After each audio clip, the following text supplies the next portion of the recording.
mianatra eo a-tongotry Jesosy isan'andro.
Miarabantsika tsirairay avy indray tratra izao fotoana izay andraisantsika ny lesona ho an'ny lehibe izao indray amin'ity alahady ity. Mialohan'ny hidirantsika ny amin'izany dia hivavaka isika. Ry Andriamanitra tsara indrindra, misaotra Tompo fa mbola manaiky ny iseho manoloana anay ianao, ary koa hizara sy hanambara ny fahamarinanao. Misaotra ihany koa Tompo izay mitana anay tsy latsaka andavaka, fa manome hery anay mandrakariva. Rehefa kivy izay dia ampaherezinao, rehefa mitomany izay dia ianao no mamafa ny ranomasinay, ary rehefa solafaka izay dia ianao no maminarina anay.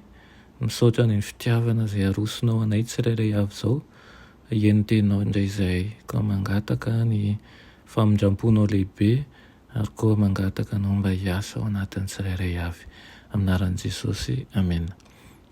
Lohateny lesona antsika androany dia manao hoe Paoly apôstôly mpifatotra noho ny amin'ny jentilisa. Paoly apôstôly mpifatotra noho ny amin'ny jentilisa. Saiko ianao hamaky ny Efesianina toko 7. Anjay ny baibolinao hamaky izany hanokana fotoana androany. Ary eo ampamakinan'izany ianao dia fantaro ny loharivi-dehibe iray na roa hita ao, fa ho jerentsika kosa ireo teboka fototra izay azavain'i Paoly ao anatin'izany. Ny Efesianina toko 7 dia maneho firafitra mahaliana. Toy izao ny teny izay anombohan'i Paoly an'io toko io, manao hoe: ary noho izany izao Paoly mpifatotra an'i Kristy Jesosy noho ny aminareo jentilisa. Avy eo dia miato kely izy dia miresaka maharitra momba ny asany amin'ny maha-apôstôly ny jentilisa azy.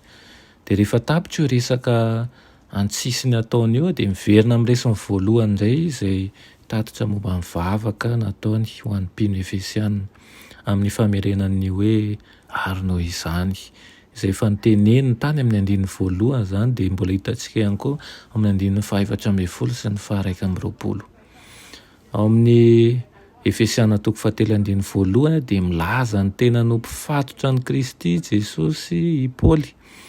Toy izany no anehoany fa mety ho gadra ao Roma tokoa izy, ary toa ambanin'ny fahefa fanjakana Romanina aza saingy Andriamanitra ny tena mitondra sy miasa lalina eo amin'ny fiainany.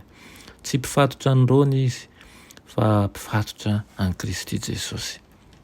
Ny filazan'i Paoly hoe ny fahoriako ary koa ny mampigadra azy aty aoriana dia midika fa tsy trano azahoana miaina milamina no niazonana azy, fa trano fatao an-trano maizina tokoa izy.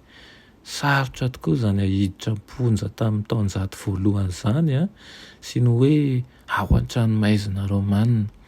Tsy mba nanana fomba tsara tantana izay misy toeram-pidiovana sy fivohanana hoe sakafo ara-dalàna tahaka ny amin'izao ny Romanina.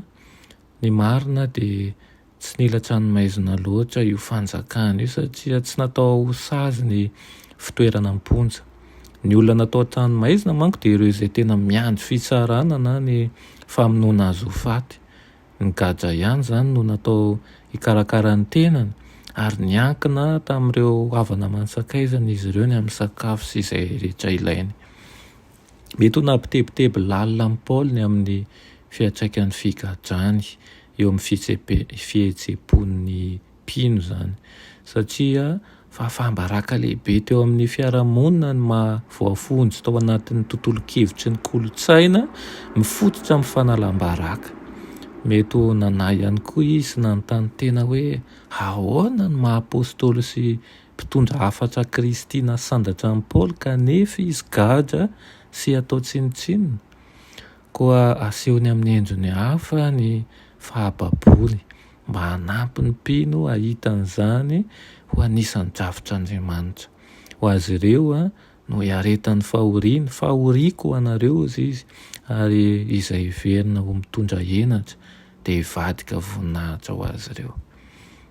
Raha fitina ny lesonantsika androany dia hitantsika tokoa fa na dia tao anatin'ny fahoriana aza Paoly dia tsy ny momba azy ny nampiasa aloha azy fa noho ny finoan'ireo kristianina tao Efesianina ny mba tsy hampitolefika azy ny hamanjo azy fa mba nana ny finoana mitombo hatrany ary ny vavaka ny amin'izany izy. Maka lesona ny amin'izany isika ary ny riko aminao tokoa ny toerana sy ny zava-misy rehetra misy aminao dia ifalianao mandrakariva ary ahafahanao mivavaka ho an'ny hafa ihany koa ary ny toe-javatra rehetra dia hain'Andriamanitra manova azy. Ny irina indrindra dia mba ho hevery antsika fa tsy mitondra henatra izany. Ireo izay mety hitondra henatra dia avadik'Andriamanitra ho voninahitra ampisehoana ny fahalebiazany eo amin'ny fiainanao. Rerainay masina tsara indrindra izay an-danitra mbola misaotra anao ny amin'izany lesona nomenao anain'io izany. Misaotra Tompo izay mampianatra anay fotom-pisainana izay mifanalavitra noho ny fisainan'izao tany izao. Ampianaro izay hanana faharetana mandrakariva ny amin'ny azo fijalianao ka tsy hanana fitebitebeny tahaka ny fitebiteben'izao tontolo izao fa hibanjina mandrakariva lalina ny amin'ny fanjakanao ary koa ampitombo ny finoana mandrakariva ny fanahinao masina izay miasa ho anivon'ny tsirairay avy. Vavaka manokana izahay ho an'ireo izay trapahoriana sy ny azona aretina manokana izao. Tompo fantatrao manokana ny amin'izy ireo mangataka izahay mba tsy hitondra henatra amin'ny fiarahamonina ny toe-javatra fa mba ho vadika ho fampisehoana ny voninahitra ao an-trany. Amin'ny anaran'i Jesosy, amen.